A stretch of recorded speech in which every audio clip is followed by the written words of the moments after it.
안녕하세요. 배신의 장미입니다. 오늘 이야기는 아들의 눈치를 보실 수밖에 없는 한 어머니에 대한 사연입니다. 어머니의 사정도 이해가고 아들의 사정도 이해가 가기는 하는데요.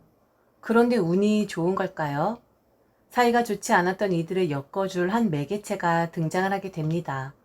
과연 이들에게 어떤 사정이 있었는지 사연 속으로 들어가 보겠습니다.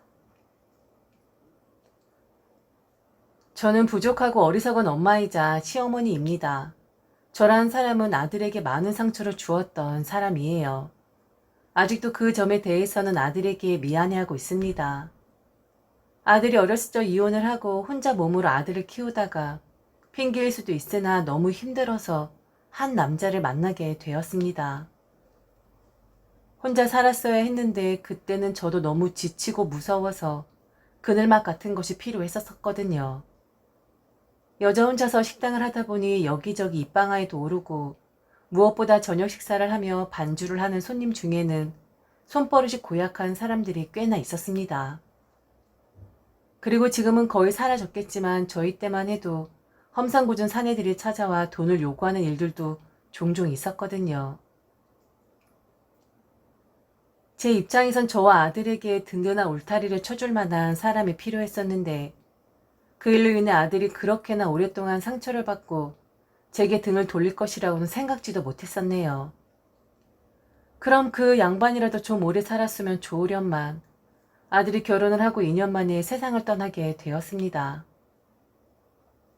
아들은 그 사람의 장례식장에도 대면대면하게 체면 치료용으로 참석을 했고 정작 저를 진심으로 위로해 주었던 것은 바로 저희 며느리였습니다. 저희 며느리는 참 좋은 사람이에요. 그런 며느리를 딸로 두신 사돈 어른들이 훌륭해 보였고 가끔은 어리석게도 부럽게까지 하더군요. 며느리는 똑부러지는 성격에 집안 자체에서 워낙에 사랑을 듬뿍 받고 자란 탓인지 항상 밝았고 얼굴에 웃음이 만발한 그런 사람이었습니다. 아들이 그런 사람과 결혼을 하겠다고 집에 인사를 시켰을 때 전 너무나 기뻤어요. 가진 것 없고 아들에게 하나 해준 것 없었고 상처만 주고 부족함만 안겨주었었는데 이제 아들이 그간 고생한 것에 대해 보상을 받는 것만 같았거든요. 아들은 제 앞에서는 절대 보이지 않았던 표정을 며느리 앞에서는 보였습니다. 하얀 치아를 드러내 보이면서 웃는데 아주 어렸을 적 제 품을 파고들었던 그 어린 아이였을 때의 표정을 짓더군요. 아마도 밝은 며느리 덕분에 아들도 변하는 것만 같았습니다. 저는 정말 가슴에 손을 얹고 단 한 번도 아들과 며느리에게 엄마 대접, 시어머니 대접 받겠다고 생각을 하지 않았습니다. 그럴 자격도 없다고 생각을 했었거든요. 그리고 그 양반도 간 마당에 이젠 혼자서 남은 인생 그럭저럭 살면 되겠지라고 생각을 했었는데 그런데 착하고 밝은 며느리는 저와는 생각이 좀 다르더군요. 그 양반이 세상을 떠나고 난 뒤 아들은 그렇지 않았지만 며느리는 저를 자주 보러 와 주었어요. 어쩜 사람이 그렇게 구김살이 없는 것일까요? 어쩜 그렇게 사람이 다정한 말을 하며 사람 기분을 좋게 할 수가 있는 걸까요? 부모 복은 없지만 우리 아들이 아내 복은 확실히 있긴 하더군요. 그런데 그렇게 저를 찾아와주고 하는 며느리가 고마웠고 그 마음이 너무 예뻐서 힘껏 안아주고 싶었지만 저는 아들이 혹시나 반감을 가지고 불쾌하게 생각할까봐 걱정이 되긴 했었습니다. 그래서 이제는 마음의 안정도 되었고 편안해졌으니 그만 신경 써도 된다 하니 며느린 그러더군요. 알고 있지만 그래도 어디 그렇게 빨리 마음의 안정이 찾아오시겠냐고. 적막한 곳에 혼자 계시면 괜찮다가도 쓸쓸한 마음이 들 수도 있는 것이니 당분간은 자기가 저를 찾아와서 정신없게 할 예정이라 하며 씩 웃는 것이 아니겠습니까? 눈물이 다 날 뻔했습니다. 그리고 정말 너무 고마웠고 이렇게 예쁜 사람이 우리 아들의 짝이라는 게 한없이 좋았습니다. 가진 것도 없어서 며느리에게 주고 싶어도 하나 줄 수 없는 가난하고 초라한 시어머니였는데 다 늙어 빠지고 신경 쓰지 않아도 그 누가 뭐라 할 사람도 없는데 저리 자처해서 저를 찾아와 주니 행복했습니다. 저는요, 어머니, 그이랑 어머니랑 사이에 무슨 일이 일어나는지 모르겠지만 전 어머니도 이해되고 그 사람도 이해돼요. 그렇기 때문에 어머니랑 그의 사이를 획기적으로 변화시키려고 노력하거나 하진 않을 거예요. 그건 제가 넘으면 안 되는 선 같거든요. 저는 그냥 어머니를 한 여자로 보고 있는 거예요. 만일 저한테 못되게 구시고 막 무언가를 원하시는 그런 시어머니셨다면 저 절대로 어머니한테 먼저 다가가지 않아요. 그런데 솔직히 어머니는 쿨해도 너무 쿨하세요. 좀 써먹으세요. 하나밖에 없는 아들은 써먹지 못하시잖아요. 그럼 며느리라도 좀 써먹으시라고요. 얼마나 외롭고 하시겠어요. 그 마음 알 것 같기 때문에 이렇게 와서 시끄럽게 구는 거예요.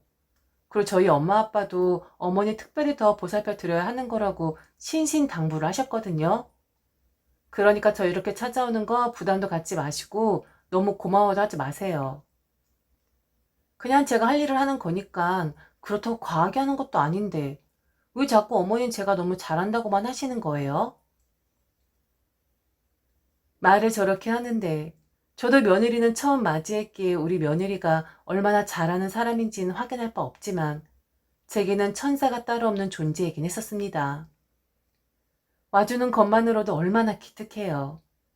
그렇게 며느리와 지내다가 지금과 같은 상황이 오래되면서 어쩔 수 없이 며느리는 저희 집에 오는 것을 중단할 수밖에 없었습니다.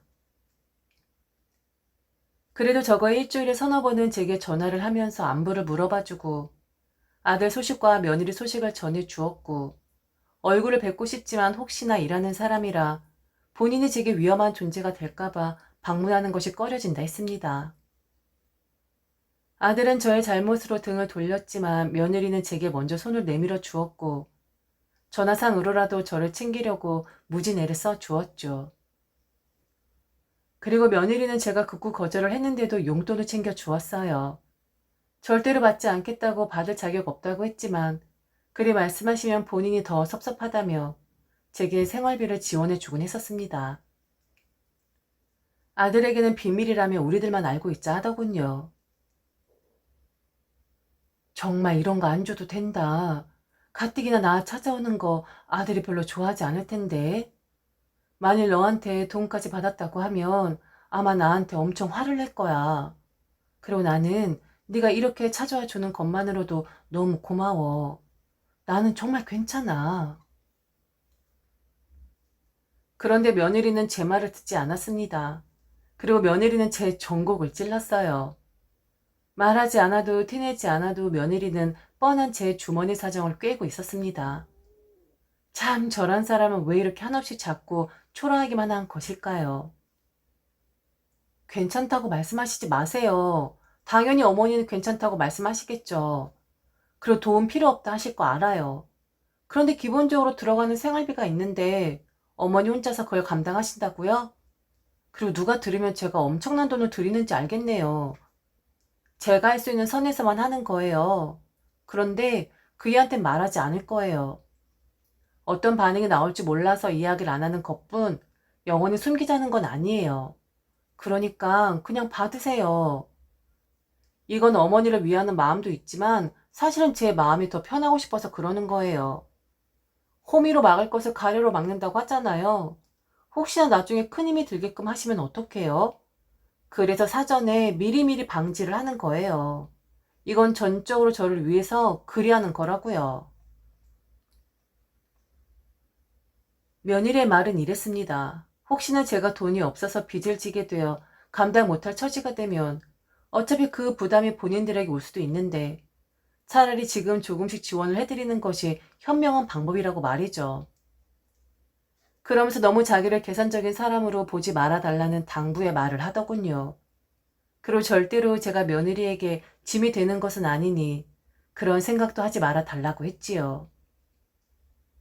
그런데 얼마 전에 며느리가 제게 생활비를 지원한 것을 아들이 알게 되었습니다.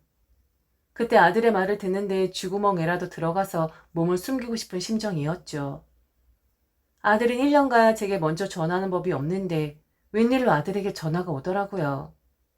반가운 마음이 먼저 들었는데 그런데 가슴이 뛰더라고요. 먼저 절대로 전화를 하지 않은 아들인데 제게 전화를 걸어왔으니까요. 떨리는 가슴을 부여잡고 아들의 전화를 받았는데 아들의 목소리는 퉁명스러웠고 묵직했습니다. 그리고 저를 비난했습니다. 착한 며느리 꼬셔서 돈이나 뜯어가는 늙은 여자라고 말이죠. 그동안 자기 모르게 얼마나 가져간 것이냐고, 그렇게 하고 싶었냐고, 해준 것도 하나 없으면서 며느리 등쳐먹고 싶었냐고, 제게 소리를 질러대는데 정말 부끄러움에 죽고 싶은 심정만 들었습니다. 뭐 하는 분이세요? 양심이 없는 거예요? 아니면 이제 늙으니까 염치가 없어지는 거예요? 그 돈이 받아줘요? 아무리 그 사람이 준다고 해도 마다하셨어야 했던 거 아니에요? 결국은 이렇게 짐이 되는 거였네요. 그 사람한테 얼마나 불쌍하게 굴었길래, 그 사람한테 얼마나 많은 이야기를 했길래 돈을 줍니까? 어머니 돈 있는 거 아니었어요? 그 사람이 죽으면서 돈 한 푼 안 내놓고 간 거였어요? 그냥 조용히 사세요. 그리고 그 사람한테 아무 말도 하지 마시고 그냥 입 닫고 계시라고요. 해준 것도 없고 줄 것도 없으면서 불쌍한 척 가여운 척 하면서 괜히 심성 고운 그 사람 마음 약하게 하지 말라고요. 그 사람은 본성 자체가 다른 사람이에요. 아마 그 사람은 진심으로 어머니를 도우려고 했던 거겠죠. 그리고 안쓰러운 마음이 들었을 거예요. 그런데 어머니는 분명히 제 아내를 이용한 것일 것이고 약한 척을 했을 거예요. 어머니는 항상 그러셨거든요. 혼자 해내시는 것이 없고 지쳤다, 힘들다, 외롭다라는 이유로 누군가에게 의지하고 싶어하고 그래서 그 사람한테 기대더니 이제 그 사람 가고 나니까 제 아내예요? 제 아내한테 또 의지하고 싶어요? 정말 짐덩어리처럼 그러지 마시라고요. 양심 좀 챙기세요. 어머니가 지금 그럴 자격이 돼요? 며느리 등까지 쳐먹고 정말 대단하십니다. 대단해. 저는 아무 말도 할 수 없었습니다. 며느리의 등을 친 건 사실이었으니까요. 아들이 쏟아내는 폭언에도 저는 아무 말 않고 묵묵히 듣고 있을 수밖에 없었습니다. 서러웠고 비참했지만 제가 무슨 변명을 할 수가 있었겠어요. 전화를 끊고 그날은 정말 많이 우울하긴 했습니다. 이렇게 살아야 하나라는 생각이 들기도 했고 네 말이 맞긴 한데 조금 오해가 있다고 말이라도 할 걸 그랬나 라는 후회가 들기도 했습니다. 그런데 아들이 그렇게 막말을 하는데 저도 모르게 입 한번 뻥끗 못하겠더라고요. 온갖 잡생각들이 다 들었고 내가 잘못 살았구나 라는 한탄만 했어요. 그러다가 밤을 꼬박 새어버린 것 같네요. 그리고 혹시 저 때문에 며느리가 곤란해지는 것이 아닌가라는 노파심도 들었고요. 저 때문에 부부싸움이라도 한 건 아닌지, 서로 의견 대립을 한 건 아닌지, 걱정이 되어서 며느리에게 전화를 하고 싶었지만 혹여 더 큰 화를 부르게 될까봐 그러지도 못하고 안절부절했었네요. 그렇게 밤잠 설치며 있었는데 며느리에게 전화가 왔습니다. 그 전화를 받고 난 뒤 저는 울음을 터뜨릴 수밖에 없었어요. 이 나이에 염치 없는 노인네인데 제 편이 있었더군요. 우선 며느리는 어제 아들이 한 말을 개념치 마시라고 저를 위로해 주었습니다. 그리고 어머니 아들 어제 어머니 허락도 안 받고 혼을 좀 냈다고 제게 이야기를 했죠. 며느리의 말은 어제 아들과 이야기를 하고 그동안 어떤 문제가 있었는지 들어보았는데 결론은 아들이 너무 꽉 막히고 철이 없다라는 거였습니다. 그 정도로 자기 남편이 이기적인 사람일 줄은 몰랐다며 왜 어머니가 남편 눈치를 보면서 사신 건지 이해가 안 간다라는 반응이었죠. 어제 그 애한테 이야기 다 들어봤어요. 어머니한테 뭐가 그리 서운하고 뭐가 그리 섭섭했는지 말이죠. 저는요, 사실 그 사람이 하도 어머니를 안 좋게 생각하길래 어머니가 그 사람한테 좀 부족하게 하셨었구나 라고 생각을 했었거든요. 그런데 어제 그 사람 말 듣고 완전 생각이 바뀌어 버렸어요. 어머니, 아들들은 절대로 몰라요. 본인 엄마가 얼마나 힘든지, 그리고 본인 엄마가 얼마나 외로울지, 그리고 본인 엄마가 얼마나 미안할지 말이죠. 어머니가 아들을 정말 잘못 키우셨네요. 이 사람 어제 말 들어보니까 어머니는 이 사람을 위해서 살았어야 했고 모든 부모님들이 그러하듯 희생을 했었어야 했다고 생각을 하더라고요. 아마도 어머님이 다른 남자분을 만난다는 것에 대해서 큰 배신감을 느꼈었던 것 같아요. 그래서 마음이 비뚤어진 건데 엄마한테 그렇게 하면 안 되죠. 그리고 어머니도 그냥 그걸 보시고 내가 미안하다라고 말씀하실 게 아니라 혼을 내셔서 했던 거라고요. 어떻게 엄마라고 해서 자기만 바라보고 사는 게 당연하다 생각할 수가 있어요? 그 사람이 너무 이기적인 거라고요.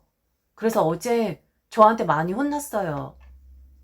만약 이런 마음을 계속 안고 산다면 제가 그 사람한테 더 실망을 할 것 같고, 그리고 엄마 불쌍한 줄 좀 알라고. 만약 제가 어머니 입장이었어도 어머니 그리고 하나밖에 없는 아들을 위해서 가림막을 원했을 거라고. 그러니까 그 사람한테 당당히 지세요. 어머니 하실 만큼 하신 거예요. 그 이상을 요구했던 남편이 이상한 거였다고요. 그동안 남편의 생각이 틀렸었다는 것을 제가 이야기했으니까 이제 어머니 그이한테 미안하다, 부족하다라는 말씀 절대 하지 마세요.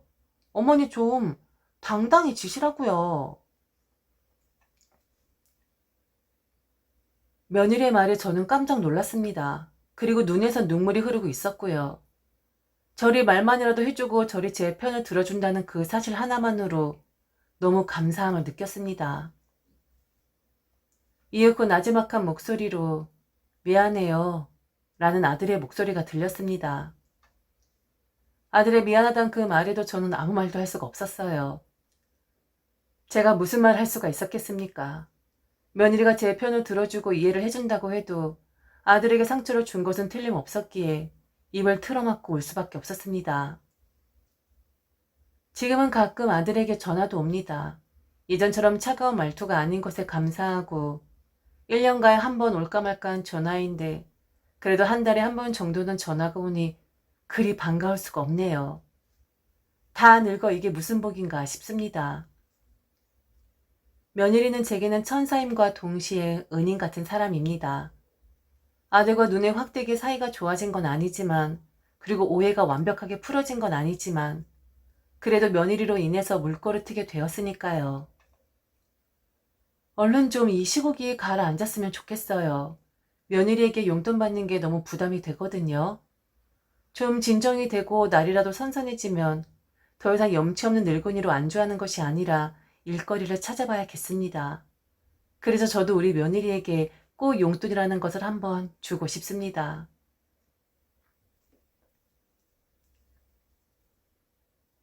지금까지 들어주셔서 진심으로 감사합니다. 이상 배신의 장미였습니다.